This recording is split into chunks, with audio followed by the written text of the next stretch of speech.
Welcome to stock study market অ্যানালিসিসের নতুন ভিডিওতে আপনাদের সবাইকে স্বাগতম। আশা করি সবাই ভালো আছেন। আজকে সরস্বতী পুজো, সবাইকে সরস্বতী পুজোর অনেক অনেক শুভেচ্ছা। দেখুন, মার্কেটের যদি নিউজ দেখি, মার্কেটের ইভেন্ট যদি দেখি, বাজেট একটা বিশাল বড় ইভেন্ট ছিল এবং বাজেটের এখন সব থেকে যদি সব জায়গায় একটাই নিউজ দেখবেন যে 12 লাখ পর্যন্ত ইনকাম ট্যাক্সে ছাড়। মধ্যবিত্তর জন্য খুব ভালো বাজেট। আমাদের এখন যে কারেন্ট গভর্নমেন্ট চলছে সেন্ট্রালের, সেই গভর্নমেন্টের যদি কার্যকলাপ আমরা দেখি, লাস্ট 5-7 বছরের কার্যকলাপের মধ্যে, 10 বছরের কার্যকলাপের মধ্যে এবারের যে বাজেট এসছে, এই বাজেট হচ্ছে মধ্যবিত্তের বাজেট। কারণ আমরা এতদিন পর্যন্ত দেখে এসেছি যে প্রত্যেকবার বাজেটে এখানে অ্যালোকেশন, ওখানে অ্যালোকেশন করে ক্যাপেক্স বাড়িয়ে এখনও পর্যন্ত আমাদের ইকোনমির যদি কন্ডিশন দেখি, ইকোনমির কন্ডিশন ভালো নয়, যার জন্য জিডিপিতে গ্রোথ নেই। এবং বড় বড় কোম্পানির রেজাল্টে দেখেছি, বড় বড় কোম্পানির রেজাল্ট ভালো আসছে না। তো আরেকটা বিষয় যদি আপনারা লক্ষ্য করেন, বাজেট নিয়ে আমি কিছু বলবো, নেক্সট আমি আগামী কালের মার্কেট নিয়ে ডিসকাস করব। কিছু কনফিউশন বাজেট নিয়ে আছে। সত্যিই কি 12 লাখ পর্যন্ত ইনকাম ট্যাক্সের ছাড় আছে? এটাও, এই কনফিউশন আমি দূর করব। কারণ অনেক জায়গায় দেখবেন যে 12 লাখ পর্যন্ত ইনকাম ট্যাক্সের ছাড় থাকলেও আপনারা দেখতে পারবেন যে এরকম থাকবে লিস্টে যে আপ টু 4 লাখ পর্যন্ত ইনকাম ট্যাক্স জিরো আছে, 4 to 8 লাখ 5%, 8 to 12 লাখ 10%, এরকম দেখবেন স্ল্যাব কোথাও কোথাও আপনি দেখতে পাচ্ছেন। আবার আপনি শুনছেন যে ইনকাম ট্যাক্স 12% পর্যন্ত, এই 12 লাখ পর্যন্ত ইনকাম ট্যাক্স জিরো। এটা কেমন? এটা বুঝতে একটু অসুবিধা হচ্ছে অনেকেরই।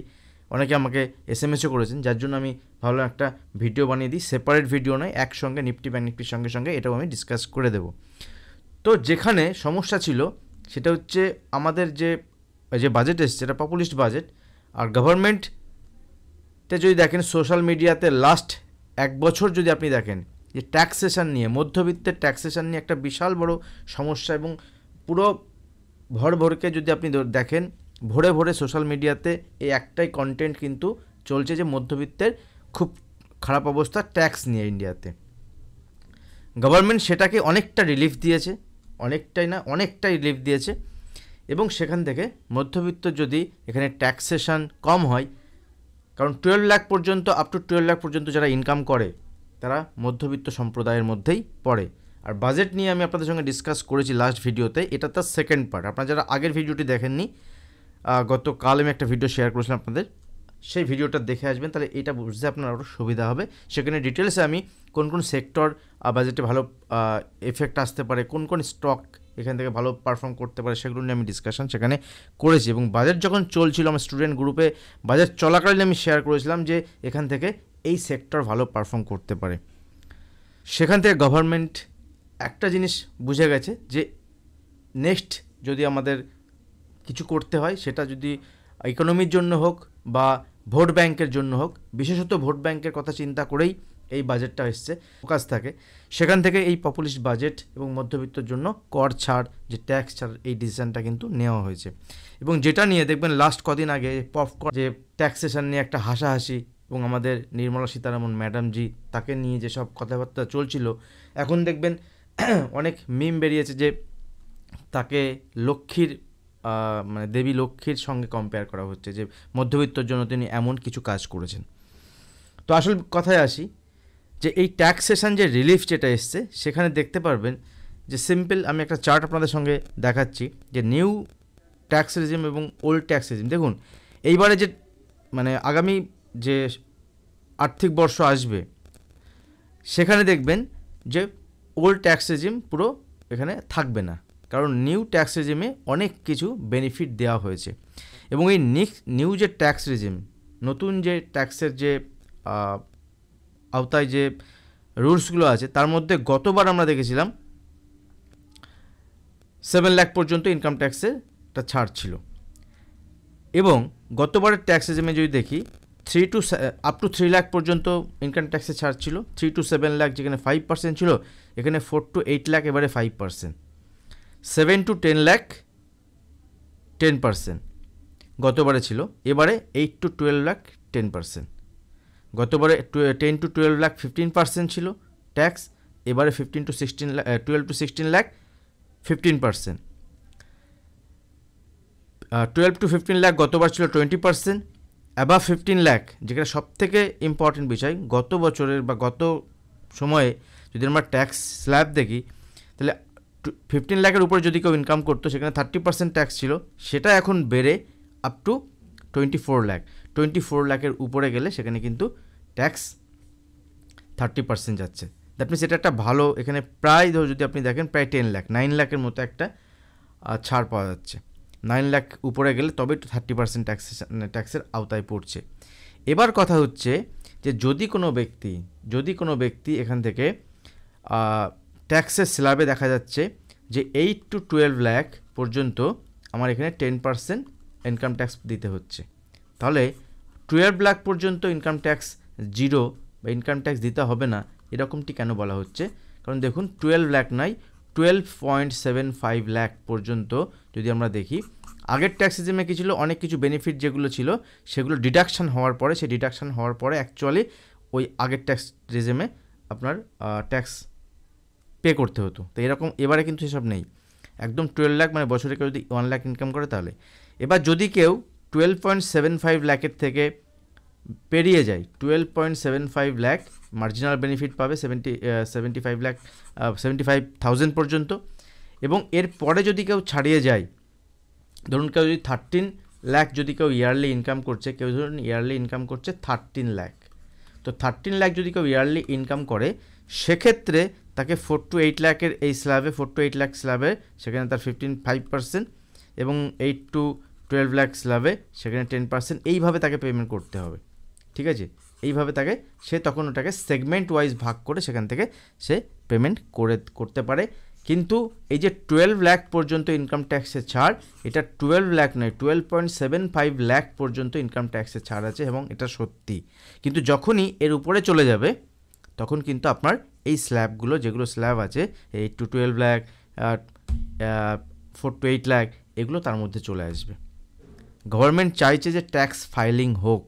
জেনারেলি কি ট্যাক্স চুরি করার একটা আমাদের ইন্ডিয়ানদের মধ্যে ট্যাক্স ফাঁকি দেওয়া, ট্যাক্স ফাইল না করা, ক্যাশে লেনদেন, হ্যানা ত্যানা, এইসব কিন্তু অনেকটা বেড়ে গেছিলো। তো যার ফলে গভর্নমেন্ট চাইছে যে অ্যাটলিস্ট ফাইলিং হোক। আর যদি ট্যাক্স ফাইলিং হয়, দেখুন সবাই দেখাতে চাইবে যে 12 লাখের কাছাকাছি ইনকাম, 10 লাখের কাছাকাছি ইনকাম। তো যদি সে এরকম ইনকাম দেখাতে পারে তাহলে সেক্ষেত্রে গভর্নমেন্টও দেখাতে পারবে তাদের যে নাম্বার অফ ইনকাম যে লেভেল, আগে যেখানে ধরুন 2 কোটি বা 5 কোটি লোক 30% ট্যাক্স পে করতো বা তারা 10 লাখ ইনকাম করতো, 2 crore না, তার থেকে কম, তো এখন সেটা গভর্নমেন্ট দেখাতে পারবে যে আমাদের দেশের পার ক্যাপিটা ইনকাম যেটা, সেটা এভারেজ হিসেবে যদি দেখি সেটা বাড়বে। এবং এই 10 লাখ ইনকামের যে স্ল্যাব, এখানে কিন্তু অনেক বেশি সংখ্যক লোক আসবে। ঠিক আছে, অনেক বেশি সংখ্যক লোক এখানে আসবে। ক্লিয়ার?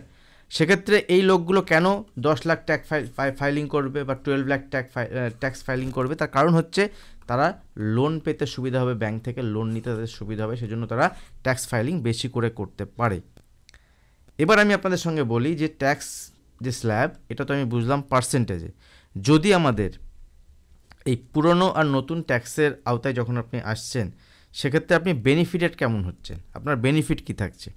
দেখুন, যদি এখানে ট্যাক্স পেবেলের কথা বলি, মানে যারা ট্যাক্স পে করছে, সে আগের ক্ষেত্রে কী ছিল, আপ টু 4 লাখ পর্যন্ত এখানে ট্যাক্স জিরো। এখন যদি আমরা দেখি, যদি কেউ আপ টু 8 লাখ পর্যন্ত ইনকাম করে, আগে তাকে 23.4K এটা পেমেন্ট করতে হতো অ্যাজ এ ট্যাক্স, সেটা কিন্তু এখন তাকে পেমেন্ট করতে হবে না, এখনও তার সেটা zero, up to 4 to 8 lakh. 12 lakh পর্যন্ত যদি আগে কেউ হতো, 71,000 রুপিস তাকে পে করতে হতো অ্যাজ এ ট্যাক্স, 71,000, ঠিক আছে, তাকে পেমেন্ট করতে হতো। এখন তাকে 71,000 পেমেন্ট করতে হচ্ছে না, এখন জিরো, মানে 12 লাখ পর্যন্ত ইনকাম করলেও সেটা জিরো। ঠিক আছে, 12 লাখ। 12 to 16 লাখ, যদি 16 লাখ কেউ ইনকাম করে ইয়ারলি, 16 লাখ পর্যন্ত, তাকে আগে পে করতে হতো কত? আগে তাকে পে করতে হতো 1.53 লাখ, 1.53 লাখ তাকে আগে পে করতে হতো অ্যাজ এ ট্যাক্স, এখন তাকে পে করতে হবে অনলি 1.13 লাখ।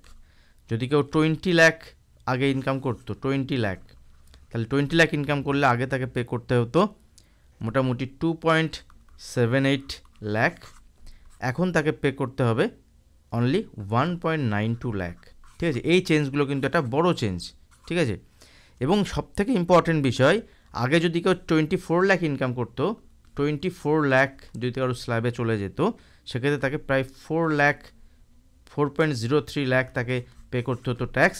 এখন সেটা কমে গিয়ে 2.93, এবং তার থেকেও ইম্পর্টেন্ট দেখুন 2.92 লাখের কাছাকাছি এটা এখন তাকে করতে হবে 24 লাখ স্ল্যাবে, এবং 30 লাখ, যেটা আগে দেখুন বেনিফিটের কোন জায়গায় সব থেকে বেশি, আগে 15 লাখের উপরে যদি কেউ ইনকাম করতো সেক্ষেত্রে তাকে ইনকাম ট্যাক্স পে করতে হতো 30%।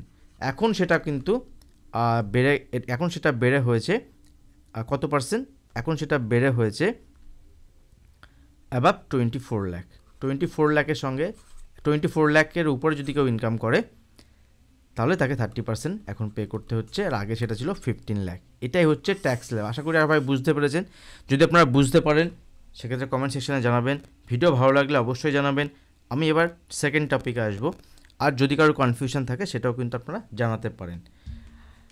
তো আগামী দিনে আরও ডিসকাশন ভিডিওর মাঝে মাঝে থাকবে। আর ভিডিও ভালো লাগলে অবশ্যই ভিডিও লাইক করবেন, শেয়ার করবেন। এখনও চ্যানেল সাবস্ক্রাইব করেননি, চ্যানেল সাবস্ক্রাইব করে নিন। সেকেন্ড যে ইম্পর্টেন্ট বিষয়, দেখুন আমাদের ট্যাক্স তো গেল, কিন্তু এটা অর্ধেক। কারণ দেখুন গভর্নমেন্ট থেকে যে বাজেট এসছে, LTCG long term capital gain, এটা নিয়ে কিছু আসেনি। এসটিসিজি শর্ট টার্ম ক্যাপিটাল গেইন কিছু আসেনি। আমি বলেছিলাম আপনাদের সঙ্গে এগুলো নিয়ে কোনো কথা না বললেই ভালো গভর্নমেন্ট, কারণ এগুলো নিয়ে কথা বললে মার্কেটের সেন্টিমেন্ট খারাপ হতে পারে। কিন্তু গভর্নমেন্ট থেকে মানে বাজেটে কিন্তু বলা হয়েছে নেক্সট উইকে এগুলো নিয়ে আলোচনা হবে, এগুলো নিয়ে কিছু বিজ্ঞপ্তি নেক্সট উইক আসবে। তো সেক্ষেত্রে মার্কেট সেটাকে কীভাবে নেবে, এখনও কিন্তু বাজেটের কিছু জিনিস বাকি আছে। ক্লিয়ার, মানে যে ট্যাক্সেসের যে ব্যাপারগুলো এসছে এটা পুরো এখনও ক্লিয়ার হয়নি।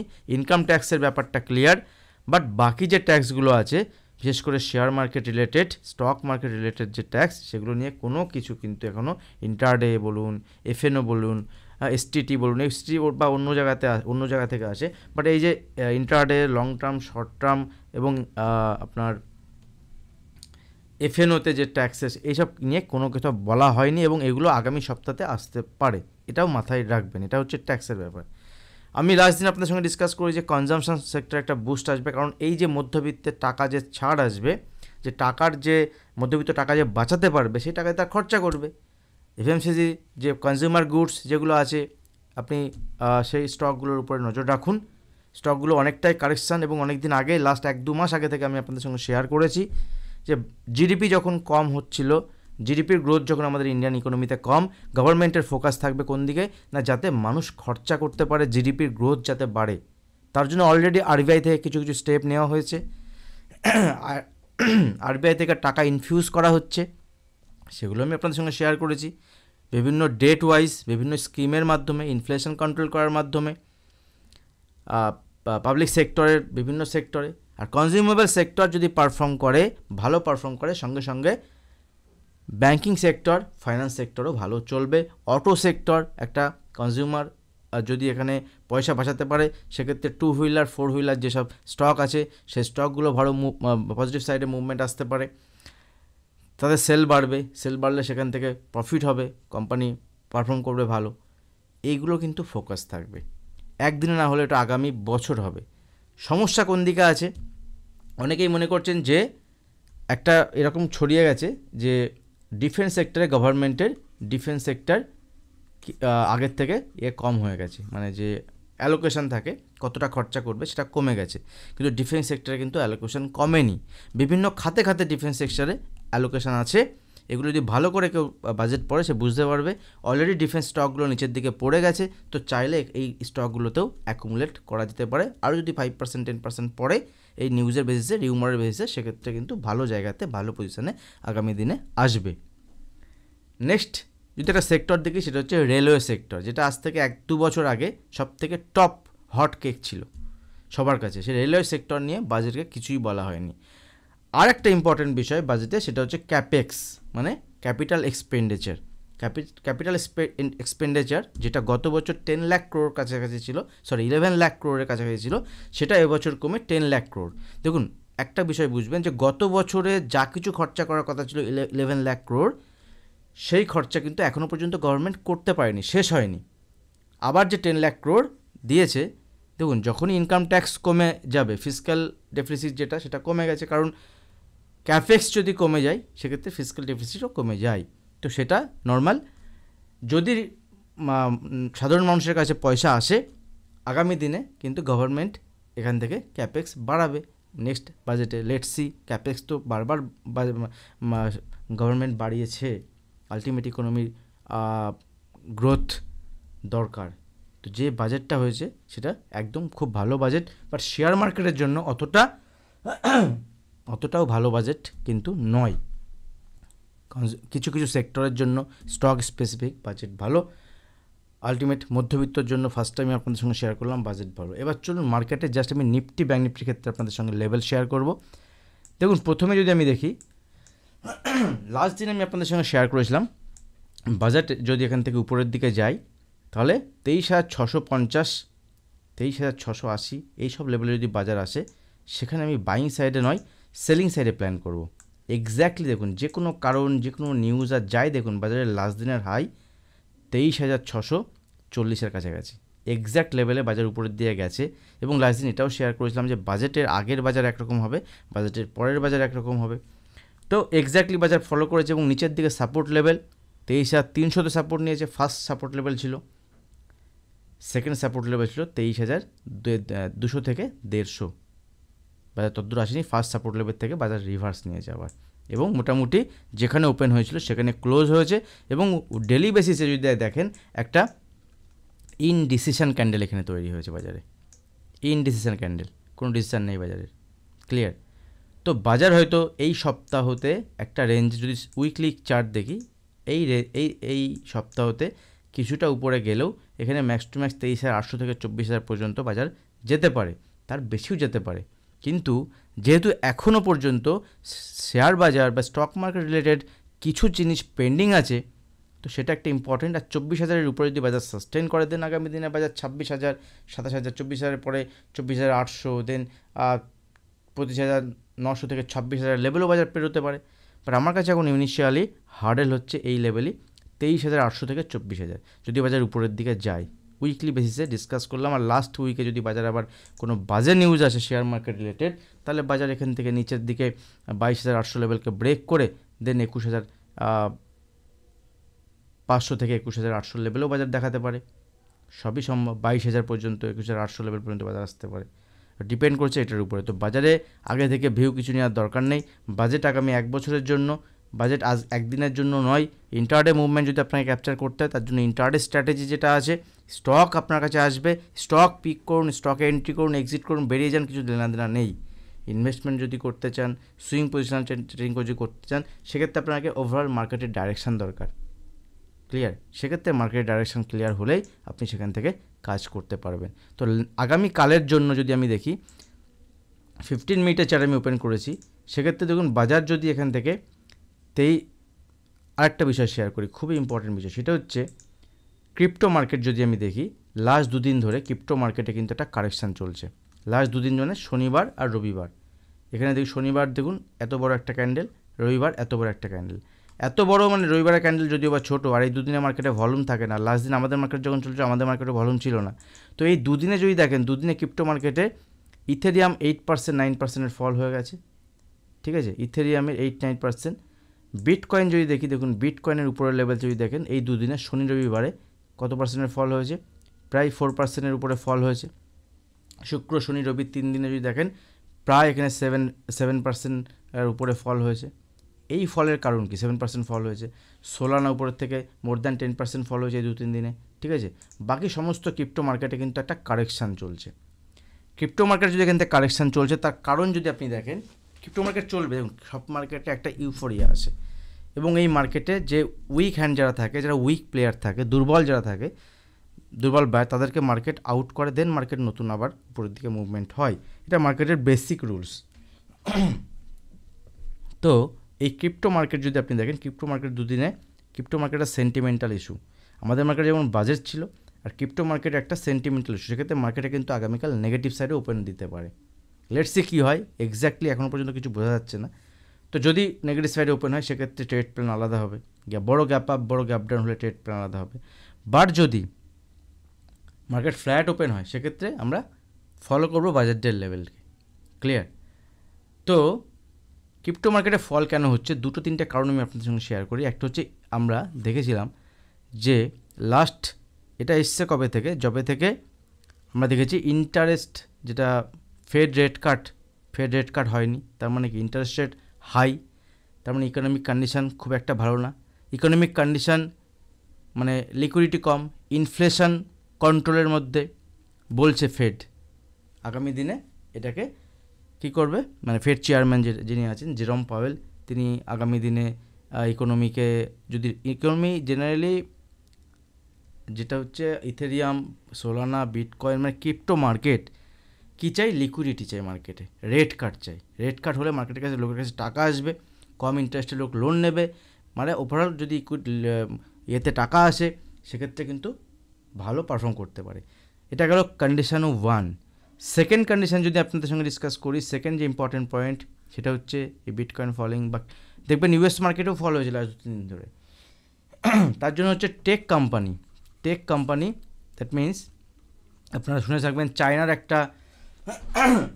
একটা কোম্পানি, এআই কোম্পানি ডিপসিক যে কোম্পানি, সেটা কিন্তু অলরেডি হেলিয়ে দিয়েছে অন্যান্য যে এআই বা চ্যাট জিপিটির মতো কোম্পানিগুলোকে। তো সেক্ষেত্রে টেক যে কোম্পানিগুলো আছে, টেকনোলজিক্যাল যে কোম্পানিগুলো আছে, আইটি যে কোম্পানিগুলো আছে, যদি সেখানে ভালো পারফর্ম না হয় তাহলে সেখান থেকে এই ক্রিপ্টোকারেন্সি, ওয়ার্ল্ড ক্রিপ্টো যে দুনিয়া, সেখানে কিন্তু কারেকশান হয়। তো তার একটা এফেক্ট হতে পারে সেটা। 3 নাম্বার, এটা 2 নাম্বার আমার মনে হয়েছে, আমার ভিউ আমি আপনাদের সাথে শেয়ার করছি। 3 নাম্বার যেটা, ঠিক আছে, এগুলো জেনুইন ভিউ, আমার ভিউ বলে এরকম নয়, এগুলো একদম জেনুইন ভিউ, আর যেগুলো আমি আপনাদের সঙ্গে শেয়ার করছি লজিক্যাল, কারণ এগুলো ক্রিপ্টো মার্কেটে হয়। 3 নাম্বার যে ইম্পর্টেন্ট পয়েন্ট সেটা হচ্ছে ডোনাল্ড ট্রাম্প আসার পরে